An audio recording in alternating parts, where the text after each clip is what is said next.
De volta com Boa Tarde, Cidadão, na Band Natal, chegando em todo o Rio Grande do Norte. Vamos agora conversar com Auricélio Costa, diretor-presidente do IGARNE, Instituto de Gestão das Águas do Rio Grande do Norte. Seja bem-vindo, Auricélio Costa, ao nosso Boa Tarde, Cidadão. Boa tarde, Robson. Boa tarde, telespectadores do seu programa. É uma satisfação estar aqui e poder passar um pouco do quadro de recursos hídricos do Estado no momento. Muito bem. Vamos iniciar falando um pouquinho para o telespectador que ainda não conhece. O que é o IGARNE? O IGARNE é o Instituto de Gestão de Águas do Estado do Rio Grande do Norte. Ele tem a missão de gerenciar os conflitos que, porventura, existam na bacia hidrográfica, né? Como primeiro elemento de gestão, a gente tem os comitês de bacia hidrográfica, né? Aqui no Rio Grande do Norte nós temos o comitê, por exemplo, do Pitimbu, que está se ampliando para Pitimbu e também o Pirangi. Temos o comitê do Piancó-Piranhas-Açu, o comitê do Apudi-Mossoró, do Potengi, que foi criado agora em dezembro, e temos também o comitê do Rio Ceará-Mirim. Então, esses comitês de água, eles fazem a gestão inicial da água que existe na bacia.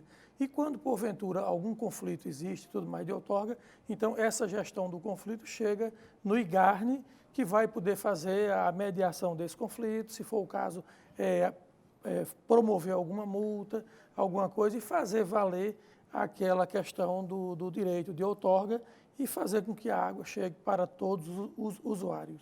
Ou seja, é o cuidado com a utilização do recurso hídrico que é a água, tão importante e estratégica para todos nós, para o crescimento de qualquer nação, de qualquer país, né? Se a gente observar na história da humanidade, né, as grandes nações, os grandes impérios, eles se estabelecem em torno de lagos, de rios, de lagoas, né, justamente pela importância fundamental que tem. Se você não cuida, o que é que acontece com a população, né? Atinge até a área da saúde, né? Isso, vai sofrer consequências. Então, praticamente, as aglomerações humanas, elas surgiram à margem de rios, né, de grandes reservatórios, e agora nós temos a missão de cuidar bem dessa água, né? Acho que durante muito tempo se relegou, não se teve o devido cuidado, mas atualmente eu acho que essa cultura, há toda uma necessidade de fazermos a proteção dos mananciais, zelarmos pela qualidade da água, né? E fazer com que essa água perdure de um ano para outro, né? Nos reservatórios, no aquífero subterrâneo. Então nós temos a missão de, com o Instituto de Gestão das Águas, também nós temos a nossa Secretaria de Recursos Hídricos, né? Que tem a missão de fazer a construção de reservatórios, né? Então, o papel, né? Exatamente, o papel de todos nós é gerir essa água do ponto de vista do volume e da qualidade dessa água para distribuí-la para todos. Por exemplo, é quem coordena, se for o caso, digamos assim, um racionamento, né? Vamos ter que desligar um pouco ali, ficar 1 ou 2 dias ali sem chegar água para poder dar água para todo mundo, né? Como aconteceu recentemente, no momento que a gente estava passando por 7 anos seguidos de seca, né? O IGARNE foi um dos institutos que ajudou a coordenar a distribuição dessa água para que não faltasse para a população. A Lagoa de Pirangi estava de extremóis, né? Chegou num nível muito baixo, um nível crítico, eu me recordo isso, cerca de uns 2 anos atrás isso aconteceu, mas graças à organização e à gestão passou-se por esse problema sem faltar água de modo geral para a população, né? Com certeza, Robson. Saímos aí de um período de 7 anos de estiagem, né? Onde nesse período o volume dos reservatórios ele caiu bastante, né? Hoje nós estamos na casa dos 23% em média, que é um volume baixo. No entanto, estamos entrando num período de inverno e vai haver uma recuperação. A nossa empresa de pesquisa, a Imparne, aponta para um inverno acima da média, todas as previsões. Então, isso indica que nós vamos recuperar o volume desses açudes e poder fazer com que a água seja distribuída para o abastecimento humano, a irrigação, a indústria, a cassinicultura e o lazer, e os demais usos que a água merece, né, tem por efeito. Verdade. Auricélio, e uma pergunta que gostaria de lhe fazer. Quando a gente pensa, por exemplo, no abastecimento d'água de Natal e da Grande Natal, uma parte vem de Lagoas, mas me parece que uma parte significativa, não sei se maior ou menor, vem das águas subterrâneas do nosso lençol freático, que tem que ser preservado, por exemplo, com o crescimento da área de cobertura de saneamento básico. Claro, isso aí é um problema fundamental que Natal tem, que a falta de saneamento fez com que algumas áreas de poços elas fossem contaminadas com o nitrato, né, com alguns problemas, o que faz com que a CAERN tenha que utilizar a água de lagoas como, né, e de rios, como no caso do Pitimbu, para poder fazer a diluição dessa água e deixá-la dentro dos padrões aceitáveis pela Organização Mundial de Saúde e pelo nosso Ministério da Saúde. Então, é fundamental a preservação da água dessas lagoas, né, a sua não poluir, para poder a gente garantir o abastecimento humano de Natal e, com esse processo de saneamento que a capital está passando, nós vamos ter uma garantia para o futuro de preservação desse manancial. Auricélio, e um outro fator importante, quando a gente pensa nessa gestão das águas, saindo daqui de Natal, da Grande Natal, indo para todo o Rio Grande do Norte, quais são as ações que o IGARNE desenvolve para cuidar dessa água? Porque tem lugar onde, por exemplo, não chegou a água através daquela distribuição que vai a CAERN, mas às vezes tem uma fazenda, tem um sítio, uma granja que aí perfura um poço, né? Então, como é que o IGARNE atua nesse sentido? Olha só, Robson, todo o uso da água no Rio Grande do Norte ela é regulado pelo IGARNE. Então, quando o usuário perfura um poço, primeiro ele tem que pedir a licença de obra hídrica e depois ele tem que pedir a outorga de uso dessa água, né? Quando é de reservatório, de açude, da mesma forma, de rio.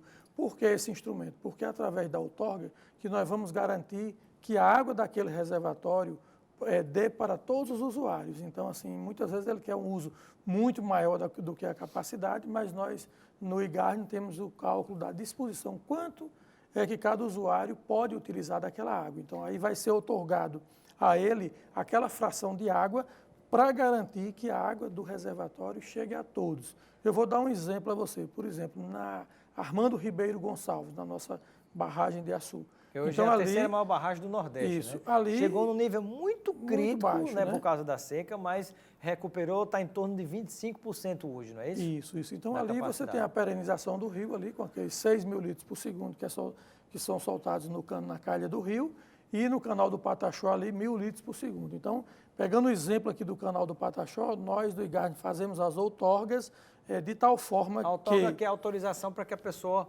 utilize a água. Então, você pode perfurar um poço, ou se já está perfurado, você regulariza o poço, mas você vai utilizar tantos litros d'água por dia. Exatamente. Porque a pessoa pode, às vezes, não ter noção, né? Vou usar água aqui, é um poço, isso é besteira. Mas não, na verdade, você está tirando água que pode faltar lá na frente para outro. Então, exatamente. Dependendo da capacidade que se tira do manancial, um poço pode afetar o outro. Ou então, dentro de um canal, que onde você tem uma água de volume limitado, eu tenho que dividir esse volume total para todos e aí garantir que todos tenham acesso à água. Isso. Na hora que alguém está tirando mais, ele está tirando a sua parte e a do vizinho. Então, isso. A gente tem que entrar e no caso do canal do Pataxó, o que foi que aconteceu, por exemplo? Então, aí a gente faz a outorga de uso daquela água ali para que todos os usuários tenham o seu uso garantido. Muitas vezes a gente tem que chegar lá e fazer fiscalizações, às vezes multar o usuário, tomar alguma atitude dessa para poder garantir que a água chegue para todos e todos os usos. Quem já tem poço perfurado, que não regularizou, não fez esse poço oficialmente, ele pode procurar o IGARNE para tentar regularizar aquele poço. Se ele fizer isso, ele fica livre de alguma possível multa, ou se ele não fizer, ele vai ser multado. Como é que funciona para quem já tem poço espalhado por todo o estado, mas nunca cuidou de oficializar? Isso. É importante frisar, Robson, que teve um período que antecedeu a legislação de recursos hídricos em que o próprio Estado incentivou muito e se furava poços e se fazia açude reservatório sem tanta preocupação. No momento que a legislação chegou, então se passa a regular dali para frente e permitir com que um poço perfurado há bastante tempo ele possa ser regularizado. Então eu recomendo que quem tem um poço que não tem a sua outorga e que esse poço não está regular, que procure o IGARNE para que entre com o processo de licenciamento, de outorga e torne esse poço regular. Então é isso que a gente orienta do ponto de vista técnico para garantir até do próprio cidadão e do seu empreendimento. Quais são as metas do IGARNE para 2020? Olha só, para 2020 nós temos aí como meta de ampliar a fiscalização do uso da água, né? Temos a questão aí dos comitês de bacia, que a gente pretende ampliar essa fiscalização de uso juntamente com eles, que são quem fazem lá na ponta a primeira gestão da água. Qual é a visão do IGARNE ou dos técnicos do IGARNE, por exemplo, quando algumas ideias tentam defender a possibilidade de criação, por exemplo, de tilápia em tanques-redes na barragem Armando Ribeiro Gonçalves, como alternativa de alimentação de custo baixíssimo e que pode favorecer, sobretudo, os mais populares que vivem naquelas regiões? Olha só, Robson, no caso do tanque-rede, em reservatórios que atendem o abastecimento humano, aí a gente tem que ter um certo cuidado, porque na realidade quando se está criando o peixe ali em tanque-rede, adicionando ração, né, nós estamos eutrofizando aquela água e isso, quando o nível do reservatório estiver muito baixo, a gente pode ter problema na qualidade da água.